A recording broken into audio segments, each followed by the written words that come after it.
everybody. I'm Joanne Gore, and I'm here with John Carlin of Fuse Graphics. So, John, tell me a little bit about your business, please. Well, we're a commercial printer in Marietta, Georgia, a suburb of Atlanta.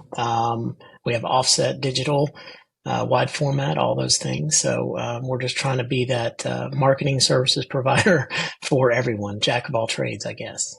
And what were you hoping or wanting to learn through Taktiful training? Well, the big thing was the challenge that I face as the sales leader for the organization is trying to find ways to get this to sink in, because I get it, or I feel I get it.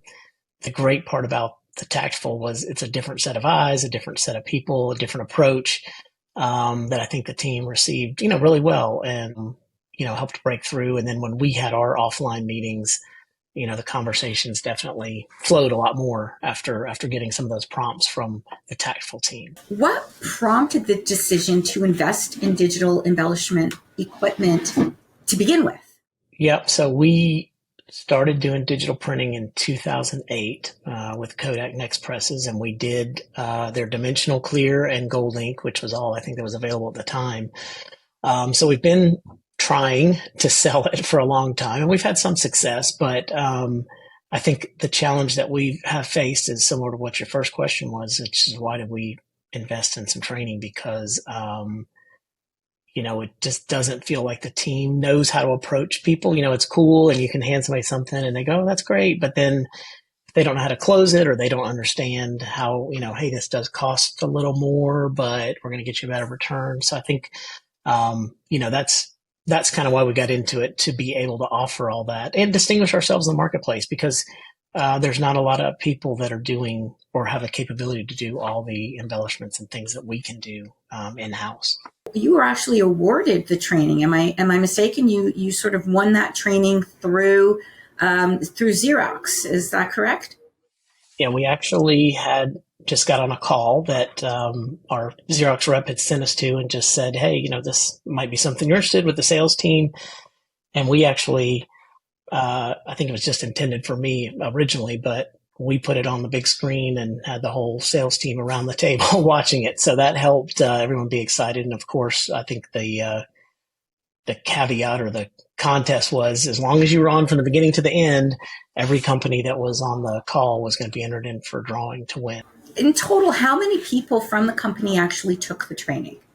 Yeah, so the main sales team consists of me and 4 other full-time reps. So there's a total of 5 that are full-time reps. We do have another person that does do accounting mostly, but they also have their own book of business. So we did have someone from the financial end in there, but we did have our estimator kind of working with me a little bit on the estimating part. Again, from my perspective, and Joanne, we've known each other for a little while. I've kind of been trying to walk this walk and talk this talk for the better part of 15 years. And so I kind of thought, it's just going to be rehash. I'm not going to learn anything new, and, it's going to be the same battle. But Kevin and the team really did a great job. The program's well put together.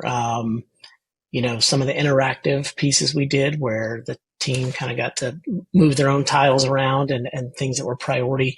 It really was a lot different approach than just spoon feeding us information about what's working or what's, what you're supposed to do. So it was a little bit more thought provoking. I think that was the big difference that I found, that it really generated a lot of ideas with the team and got their wheels turning, which I think was, I think that was probably the best part. What were some of the key takeaways? There were some things internally that the sales organization wanted, that maybe some sticking points where they were having trouble getting samples, or, maybe the pricing was inconsistent from the estimator because we really didn't have a good idea of, is this too much or is this too little in the marketplace? So we got some of that knowledge. So what would you say were the biggest benefits, or that you feel the biggest benefits will be for Fuse Graphics as a direct result of the training? And have you already started to see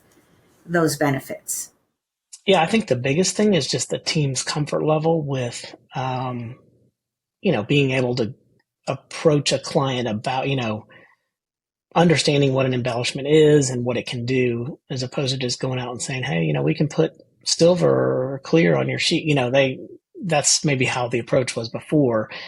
And so I think giving them some talking points and some statistics that they could use that showed, hey, here's real world results on what adding an embellishment could do. And it also had us decide that we've made some decisions to we do a lot of mailing, so we've done some, like what I would say, A/B testing with some folks where we said, hey, let's do your mailing, but can we do a portion of it with an embellishment? Add something here or there to see if you get a better return. And we're kind of doing that, pro bono for free, believing that, hey, you're going to see better results and you're going to want to do this more. So that's one thing that I think has helped the team to have a message to go out and share that that we believe in it, the company believes in it, and we obviously made the investment in the equipment and the capabilities for a reason, and it's because it works. You said that you've been offering sort of freebies, right? Well, here's your job, but let's do part of it embellished. How has the reaction from your clients been? So from the freebie standpoint, we've only done that twice so far. We've had two folks that have bid on that offer. I think we haven't gotten full results back from them because we don't track their mail for them. But we've actually, these weren't cases where this was free, but we have two clients that we just did some very nice pieces for. One was a 75th anniversary piece that we used some silver ink on it and some clear. It was for a nonprofit organization.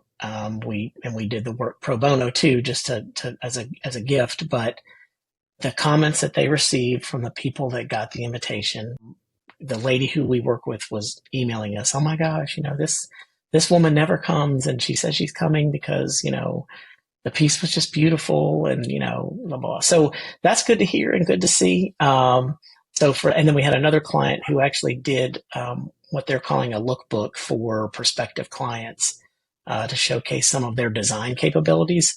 And we used clear and silver on that, and they were just blown away. And this is the piece that their sales reps are going to leave behind, so to speak, with prospective clients. And they loved it and just thought it looked great. So those have been some real positive feedback from it. Would you recommend this training to others?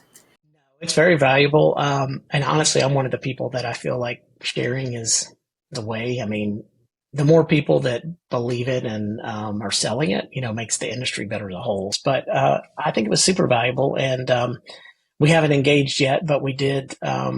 Kevin and his team shared what it would be to do some ongoing and some continuing training. So, who would you recommend take this training? Yeah, sales for sure, just because I think it is a little bit more of a intelligent sale. It's a little bit more of a consultative sale. So I think the sales team definitely needs to have the education on what they're selling, number one. I think the owners or the principals should be involved. The only other place I could think might be good, or maybe there could be a session that's more geared for production employees to understand. And maybe it's just the overview session where what embellishments can do with some of the statistics about touch and things to show them that, hey, this is the reason why we've invested in this, because, it just helps them understand it's not just another ink color on the press. What would be your one piece of advice to anybody thinking of adding digitally embellished print to their print menu? You've got to be committed to it, because I think it's a longer sell to get those clients interested in doing it and testing it. And it's going to take a commitment, like I said, because you do have to do some A/B testing. You can't just say, here it is with embellishment and it's better. It is going to take some time to get some traction. And, once you get the sales team excited, they still have to go out and try to convince their clients that it's worth, the extra money or looking at, at doing this. Any parting words, John? Kevin and the team did a great job. It was really valuable work. It was, again, I went in with kind of the, here we go again. I've already heard this spiel, but, and a lot's changed since the beginning of embellishments and things like that. So it was really, really valuable and a really great perspective that they have, especially Kevin's background with where he comes from. And you, Joanne, I mean, it's just a great team that you have together that really understands it. And I think the way it's presented And maybe it's in those small bites where it's something a little different each week or each session. I think that's what made it a lot more valuable than I had anticipated in the beginning. I think this was awesome. Thank you so much for sharing your experiences and your time with us.